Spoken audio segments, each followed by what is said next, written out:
နောက်ထပ်မေးခွန်းတစ်ခုကတော့တပြည့်တော့လူဖြစ်ဖို့ခက်ခဲတယ်ဆိုတာဟုတ်ပါသလားရှင်ဗျအကယ်၍လူဖြစ်ဖို့ခက်ခဲတယ်ဆိုလို့ရှိရင်ဘယ်လောက်ထိခက်ခဲပါသလဲနောက်တစ်ခုကကြတော့ဘလူတွေလှုပ်လို့ရှိရင်လူဖြစ်ပါသလဲဘာတွေလှုပ်လို့ရှိရင်နတ်ဖြစ်ပါသလဲဘာတွေလှုပ်လို့ရှိရင်မြမာဖြစ်ပါသလဲတပြည့်တော့လူတွေမှာအရေးအတွက်အကန့်အသတ်ရှိသလိုဒီနတ်တွေမြမာတွေနဂါးတွေဘလူတွေမှာရောအရေးအတွက်အကန့်အသတ်ရှိပါသလားရှင်ဗျလူဖြစ်ဖို့ခက်ခဲတယ်ဆိုတာမနုဿတ္တဘာဝဒုလဘောလို့ဆိုတဲ့စာပေရဟုတ်တယ်လို့ပြောမယ်ဒါပေမဲ့လူဖြစ်ဖို့ခက်ခဲတယ်ဆိုတာဘယ်သူတွေကိုပြောတာလဲဘယ်သရဝါတွေကိုရည်ညွှန်းတယ်လဲလို့ဆိုမြတ်စွာဘုရားဟောထားတဲ့လိတ်ကန်းကြီးဥပမာနဲ့ကာနာကစ္စဘောပမာဆိုတဲ့သုတ်တန်အရာဆိုလို့ရှိရင်တော့သူကတရိษံတစ်ကောင်ရဲ့အနေအထားမှာကြည့်လိုက်မယ်ဆိုရင်သူကစားဖို့ရရဲ့နိုင်ကျင့်ဖို့ရယ်ကံကုန်ခံစားဖို့ရယ်ဒါပဲသူရှိတယ်မှန်ပါဗျာအဲ့ဒီစားဖို့အတွက်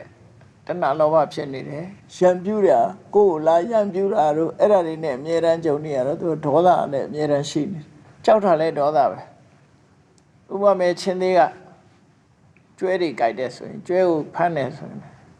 ချင်းသေးကလည်းဒေါသပဲကျွဲကလည်းကြောက်လို့ပြေးရင်ဒေါသပဲမှန်ပါဗျာသူတို့ဟာစားဖို့ရလဲလောဘဖြစ်ရတယ်ဒီတကောင်းအတွက်မှလည်းပဲနိုင်ကျင့်ကြတာဆိုတော့ဒေါသတွေဖြစ်တယ်ဘာလောဘဒေါသမဖြစ်ဘူးဆိုတဲ့အချိန်မှလည်းပဲအမှန်တရားကိုသိနိုင်စွာမရှိလို့မောဟတွေကလွှမ်းမိုးနေတယ်မှန်ပါဗျာအိဋ္ဌာရဲ့စားရရဲ့ကာမဂုဏ်ခံစားရရဲ့ဆိုတဲ့အကုသိုလ်တရားတွေနဲ့တဘောအဆုံးသတ်သွားတဲ့ပုဂ္ဂိုလ်တွေဖို့ဟာသူတို့မှာဒါနကောင်းမှုဆိုလဲဘယ်လိုမှမရှိနိုင်ဘူးနော်ကိုချင်းသီလဆိုလဲဘယ်လိုမှမရှိနိုင်မရှိနိုင်သည့်အတွက်ကြောင့်သူတို့ရှုထောင့်ကနေကြည့်လိုက်မယ်ဆိုရင်လူဖြစ်ဖို့အလွန်ခက်တယ်ဆိုတာဟုတ်ပါတယ်နောက်တစ်ခုကဘာပဲဖြစ်ဖြစ်နှိုင်းရှင်ကြည့်ရမယ်ဥယျာဉ်ချင်းနှိုင်းရှင်ကြည့်လိုက်မယ်ဆိုရင်တိရစ္ဆာန်တွေက species မျိုးစားတွေအများကြီးရှိတယ်ငါးတစ်ကောင်ရဲ့မွေးဖွားနှုန်းကိုကြည့်ပေါ့ငါးတစ်ကောင်ဟာဥတန်ပေါင်းများစွာရှိတယ်လူတစ်ယောက်ရဲ့မိခင်ရဲ့ကိုယ်ထဲမှာဘလောက်တည်းတည်နိုင်တော့နော်မွေးဖွားနိုင်တော့လွန်နေတယ်လေမှန်ပါဗျာအဲ့တော့တိရစ္ဆာန်တွေရဲ့မွေးဖွားနှုန်းလူရဲ့မွေးဖွားနှုန်းနဲ့ကြည့်မယ်ဆိုရင်လူရဲ့မွေးဖွားနှုန်းကလွန်နေတယ်မှန်ပါဗျာလွန်နေတော့မမွေးဖွားပဲနဲ့လူကဖြစ်မှာမဟုတ်တဲ့အတွက်ကြောင့်အဲ့ဒီရှုထောင့်ကကြည့်ရင်လည်းပဲလူဖြစ်ဖို့တော့ခက်ခဲတယ်မှန်ပါဗျာအခုခေတ်ဆိုရင်တော့ပို့ပြီးတော့လူဖြစ်ဖို့ခက်ခဲလာတယ်ဘာကြောင့်လို့ဆိုရင်လက်ခံတဲ့လူကနည်းလာမှန်ပါဗျာတားဆီးတဲ့ပုဂ္ဂိုလ်တွေကများလာမှန်ပါဗျာလာခြင်းတော့လဲလာလို့မရအောင်တားတဲ့စနစ်တွေပေါ်လာမှန်ပါဗျာတော့ဘာနဲ့တူလာတော့ဆိုရင် immigration နဲ့ဟိုလာတဲ့နေရာဗီဇာထုတ်မပေးတာနဲ့သွားတူမှန်ပါဗျာဒီကလည်းအဝင်မခံဘူးမှန်ပါဗျာဟိုကလည်းဟိုဗီဇာမပေးဘူးဆိုရင်ရောက်လာဝဲရတော့ခက်တယ်လေမှန်ပါဗျာအဲ့တော့ဘယ်ရှုတော့ကကြည့်တရိษံတွေရဲ့ဥယျာဉ်နဲ့ကြည့်လိုက်မယ်ဆိုရင်လူဖြစ်ဖို့ခက်ခဲတယ်လို့ပြောရမှာဖြစ်တယ်မှန်ပါဗျာဒီလူရဲ့မွေးဖွားနှုန်းနဲ့ကြည့်မယ်ဆိုရင်လည်းလူဖြစ်ဖို့ခက်ခဲတယ်ဆိုတာဒါလက်တွေ့အပြင်လက်ခံနိုင်ပါတယ်မှန်ပါဗျာဘယ်လောက်ထိခက်ခဲပါသလဲလို့ဆိုတော့ခုနကတရိษံတစ်ကောင်လူဖြစ်ဖို့ကြတော့သူကလူဖြစ်စေတတ်တဲ့ဒါနသီလဆိုတဲ့ကုသိုလ်ဖြစ်ဖို့ဆိုတာသူ့ဘဝမှာအလုံးကိုခက်ခဲတာမှန်ပါဗျာအဲ့ဒါမှမရှိလို့ရှိရင်သူကဘယ်လိုလုပ်လူဖြစ်မလဲအဲ့ဒါကြောင့်မို့သူ့ရဲ့တသက်တာကာလအသက်တန်းကလည်းဆိုပါစို့တရိษံတွေတော့မျိုးမျိုးရှိမှာပေါ့ခွေးတွေဆိုလို့ရှိရင်အသက်စိတ်တဲ့ကြောမှမထင်ပါဘူးမှန်ပါဗျာမှန်ပါဗျာအဲ့ဒီကောင်တွေရဲ့အများစုကိုကြည့်လိုက်မယ်ဆိုရင်ခုနလိုလောဘတွေဒေါသတွေမောဟတွေနဲ့ပဲသူတို့ဘဝဆုံးသက်သွားတာဆိုလူဖြစ်စေတတ်တဲ့ကုသိုလ်ကောင်းမှုမှာသူတို့လုံးဖို့ဆိုတာအမှန်တမ်းခဲရင်တယ်မှန်ပါအကြောင်းတရားခဲရင်သည့်အတွက်ကြောင့်သူတို့ဟာလူဖြစ်ဖို့ခဲရင်တယ်လို့ပြောမှန်ပါဗျာဘယ်လိုလုပ်ရင်လူဖြစ်ပါသလဲလို့ဆိုလို့ရှိရင်လူဖြစ်ဖို့ကြတော့ခုနပြောတယ်ဌာနကောင်းမှုရင်လည်းလုပ်ရမယ်သီလရင်လည်းစောင့်တည်ရမယ်မှန်ပါဗျာကိုချင်းသီလဆိုတာအကျဉ်းတရားတို့မေတ္တာတို့အခြေခံတာဖြစ်တယ်မှန်ပါဗျာတစ်ဖက်သားကိုမထိခိုက်စေတဲ့အရာဖြစ်တယ်မှန်ပါဗျာဒါနဆိုတာကြတော့အများကိုစာနာထောက်ထားတယ်မှန်ပါဗျာအများကိုပေါ်မှာမေတ္တာထားတယ်အဲ့တော့အဓိကကတော့အကျဉ်းနဲ့မေတ္တာဒီလူဖြစ်ဖို့ရာအတွက် ဒါတော်တော်ကိုအရေးကြီးတဲ့အရာပေါ့နော် မှန်ပါဗျာ တန့်စင်တဲ့မေတ္တာနဲ့အကျဉ်းတရားတွေပေါ်မှာအခြေခံပြီးတော့ဒါနကောင်းမှုသီလကောင်းမှုလုပ်လို့ရှိရင်တော့လူဖြစ်ပါ မှန်ပါဗျာ နတ်ဖြစ်တာလည်းပဲအဲ့ဒီတိုင်းပဲမြတ်စွာဘုရားကတော့တာမန်ဒါနသီလလုပ်တဲ့ပုဂ္ဂိုလ်တွေကလူဖြစ်တယ်တဲ့အထက်တန်းကြလောက်အောင်စောစောပြည့်ပြည့်လုပ်တဲ့ပုဂ္ဂိုလ်တွေကလူထဲမှာတောင်မှပဲသူတို့ကတထေးတွေကျွဲလူကိုအစိုးရတဲ့မင်းမျိုးတွေဖြစ်တယ် မှန်ပါဗျာ နတ်ကြတော့လွန်လွန်ကဲကဲဒါနသီလလုံးမှနတ်ဖြစ်တယ်လူတွေလှုပ်ထားတယ်ပို့ပြီးတော့သူတို့ကသာလွန်တယ်လို့ပြောတယ်မြတ်စွာဘုရားဟောတဲ့ထဲမှာဆိုရင်ဘယ်တော့မှစိတ်မဆိုးတဲ့လူတယောက်အမျိုးသမီးတယောက်ဟာလည်းပဲလူဖြစ်တယ်ဟိုနတ်ဖြစ်တယ်ပေါ့လူဘဝမှာသူကစိတ်မဆိုးအောင်နေတယ် မှန်ပါဗျာ နောက်တယောက်ကတော့ဘာလိလာတောင်းနည်းနည်းလေးဖြစ်စေလှူတယ် မှန်ပါဗျာ ပြီးတော့ဘယ်တော့မှလိမ်မပြောဘူးအမှန်တရားကိုပြောတယ်ဆိုတဲ့အကြောင်းတရားလေးတွေနဲ့လည်းပဲနတ်ဖြစ်တာတွေရှိတယ် မှန်ပါဗျာ အဲ့တော့ဆိုလိုတာကတော့ကုသိုလ်ကောင်းမှုရှိရင်နတ်ဖြစ်နိုင်တယ်လို့ပြောမှာ မှန်ပါဗျာ ဘာတွေလို့ရင်ပြမဖြစ်တယ်လဲဆိုတာကြတော့ तू ကသမထကျင့်စဉ်ကိုကျင့်ရမှာ तू မှန်ပါဗျာ တမာတိကိုပေါ့ပေါ့ရောက်ရောက်အောင်မြင်နေထီအောင်လူတွေရဲ့ဒီမျက်စိနာနာလျှာကာယနေပြီးတော့လူတွေမှာဖုံးတို့အခုပြောကြတယ်ပါကြတယ်ဆိုမျက်စိက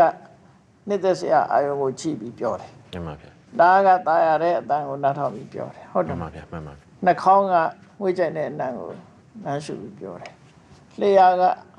ကောင်းတဲ့အရာကိုတရက်ပြီးတော့ပြောတယ် မှန်ပါ အဲ့ဒီကာမဂုဏ်အာယုန်နေနဲ့ပျော်နေတဲ့ပုဂ္ဂိုလ်တွေကတပိုင်းပြမဖြစ်သွားရင်အဲ့ဒါတွေကိုဆွန့်လွှတ်ရမယ် မှန်ပါဗျာ ဆွန့်လွှတ်ပြီးတော့သူတို့ကငြိမ်းချမ်းတဲ့တမာတိစွမ်းအားနဲ့တည်ကျိန်တဲ့အာယုန်တစ်ခုပေါ်မှာအခြေခံပြီးတော့သမထကျင့်စဉ်ကိုကျင့်တယ် မှန်ပါဗျာ ဒီကာမဂုဏ်အပျော်တွေကနေထွက်ပြီးတော့ဒီတဲ့အစင်းမြင့်နဲ့ငြိမ်းချမ်းတဲ့အပျော်ပေါ့ မှန်ပါဗျာ တရားနဲ့ပြောတယ်လို့ဆိုပါစို့ မှန်ပါဗျာ အဲ့ဒီလိုတရားကျင့်နိုင်ပြီးတော့သမထကျင့်စဉ်အဆင့်ဆင့်သူ့အဆင့်လိုက်အောင်မြင်မှပြမဆိုတာဖြစ်တယ် မှန်ပါဗျာ နော်လူတွေမှာအရေးအတွက်ရှိသလိုနတ်ပြမနဂါဘလူတွေမှာအရေးအတွက်အကန့်အသတ်ရှိပါသလားအရေးအတွက်တော့ရှိတယ်အကန့်အသတ်ဆိုတာတော့မရှိဘူး မှန်ပါဗျာ နော်အကန့်အသတ်ဆိုတာမရှိဘူးအကန့်အသတ်ဆိုတာဘလောက်ပဲရှိရမယ်ဆိုရင်ဒီလိုကန့်သတ်တာပေါ့ မှန်ပါဗျာ လူတွေမှာလည်းပဲအရေးအတွက်တော့ရှိတယ်အကန့်အသတ်ဆိုတာကဟိုကဏ္ဍအနေနဲ့ပြောမယ်ဆိုရင်ဘလောက်ပဲလူကရှိတယ်ဆိုတော့အကန့်အသတ်တော့မရှိပါဘူး မှန်ပါဗျာ ဘုံမှန်မြည်တော့ပြောရမယ်ဆိုရင်ဘုံတိတက်တဲ့အရွယ်နောက်ပိုင်းမှာလွတ်လပ်ရတဲ့အချိန်ပိုင်းမှာဆိုရင်ပမာပြည်ရဲ့လူကြီးက28တန်းပဲရှိတယ် မှန်ပါဗျာ နော်28တန်းပဲရှိတယ်ခုတန်းပေါင်း50ကျော်60ပါးကဖြစ်လာတယ် မှန်ပါဗျာ အဲ့တော့အရေးအတွက်ကတော့ဒါတကောင်စရင်မှန်လို့ရှိရင်တော့မှန်မှာပေါ့နော် မှန်ပါဗျာ အရေးအတွက်ကအဲ့ဒါလိုပဲနတ်ဖြစ်ပါတွေကလည်းပဲကုသကောင်မှုလုပ်တဲ့လူတွေများလာလို့ရှိရင်နတ်တွေအရေးအတွက်တိုးတက်တယ် မှန်ပါဗျာ တရားကျင့်တဲ့ပုဂ္ဂိုလ်တွေများလို့ရှိရင်လည်းပြမအရေးအတွက်တိုးတက်တယ် မှန်ပါဗျာ နော်နဂါဖြစ်စေတတ်တဲ့ဒီနဂါဆိုတာတော့စတုမာရိနတ်ထက်ပါတယ်နဂါရှိတယ်တရိစ္ဆာန်နဂါရှိတယ် မှန်ပါဗျာ အဲ့တော့တရိစ္ဆာန်ကတော့မကောင်းတာတွေလုပ်လို့ဒေါသအကြီးတဲ့ပုဂ္ဂိုလ်တွေကနဂါဖြစ်တယ်ဒေါသကြီးတဲ့ပုဂ္ဂိုလ်တွေကဘလူဖြစ်တယ်ပေါ့ မှန်ပါဗျာ အဲ့ဒီနဂါတို့ဘလူတို့ကြတော့စတုမာရိဘုံထဲမှာအဝင်နဲ့နဂါဘလူလည်းရှိတယ် မှန်ပါဗျာ အဲ့ဒါတွေကြတော့ကုသိုလ်တစ်ပိုင်းပါတယ်ပေါ့နော်ကုသိုလ်လုပ်တာတွေပါတယ် မှန်ပါ အဲ့တော့သူတို့မှလည်းပဲဥယျာအတိုးအယုတ်တော့ရှိတယ်ဘလောက်ပဲရှိရမယ်ဆိုတဲ့အကန့်အသတ်တော့မရှိပါ မှန်ပါဗျာ ဘူးနော် မှန်ပါဗျာနောက်တစ်ခုကတပည့်တော်တို့ကြားဦးတာဒီဟိုမြတ်စွာဘုရားဟောကြားတယ်လို့ကြားဦးတာပဲ तू ကမြေကြီးပေါ်ကမြေမှုန်တချို့လက်သေးကုံပေါ်တင်ပြီးတော့မေးတာပေါ့မြေမှုန်တွေကပုံဒီကဘာမြေကြီးကမြေမှုန်ကပုံများသလားလက်သေးပုံကမြေမှုန်ကပုံများသလားမေးတာအဲ့တော့ तू ပြောတဲ့ဥစ္စာမှာလည်းပဲလူပြန်ဖြစ်တဲ့လူတွေကနေလူပြန်ဖြစ်တဲ့အရေးအတွက်ကဒီရောလူတွေကငကိုရှိပြီးသားလူတွေကကဘာမြေကြီးလောက်ရှိရဆိုလူပြန်ဖြစ်တဲ့အရေးအတွက်ကလက်သေးကုံပေါ်ကမြေမှုန်လောက်ပဲဖြစ်တယ်လို့တပည့်တော်တို့ဖတ်ဘူးတယ်အဲ့ဥစ္စာမှန်ပါသလားဗျာ အဲ့ဒီဥပမာတော့တခြားနေရာဟောတာပါမြတ်စွာဘုရား မှန်ပါဗျာ နော်တခြားနေရာဆိုတာသစ္စာလေးပါးသိသူမသိသူအဲ့လောက်ထိအောင်ပမာဏကွာခြားတယ်လို့သူတို့ဆိုလိုတာပေါ့ မှ နော် န်ပါဗျာမှန်ပါဗျာ လူဖြစ်ပြီးတော့လူသေးပြီးတော့လူပြန်ဖြစ်တဲ့ပုဂ္ဂိုလ်ကတော့